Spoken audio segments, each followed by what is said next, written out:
I'm Rich Stevens. We're at Restaurant Jericho in the Vale of Belvoir near Nottingham. The dish I'm going to show you is mallard, beetroot and cherry.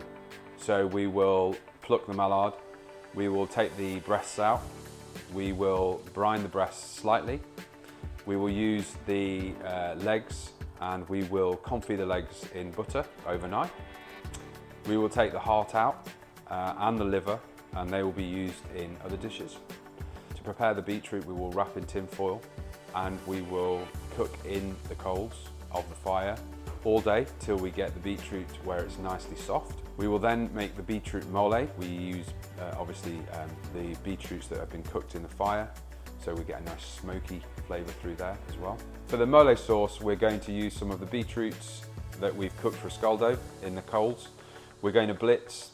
We're going to add some rehydrated chilies, we're going to add some coffee, we're going to add aromats, and we're going to blitz that down and pass so we have a beautifully smooth sauce. So just before we cook the mallard, we will cold smoke over applewood dust for about 15 minutes. So to serve, we will remove the mallard from the cold smoker. We will cook over hot coals at quite a high heat so we get a nice Maillard reaction on the duck breast. We will then bring off the coals, we will leave to rest for no shorter time than 5 minutes. We will then heat the mole sauce over the fire.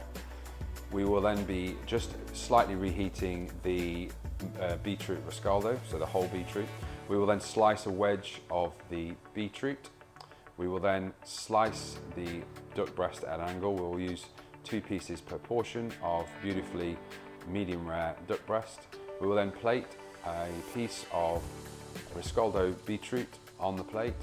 We will then top that with 2 pieces of the smoked duck breast, and then we will have a beautiful spoonful of mole sauce topped with some crisped duck leg, and then we will dress and finish the dish with the sour cherry molasses. So there we have mallard, beetroot and cherry.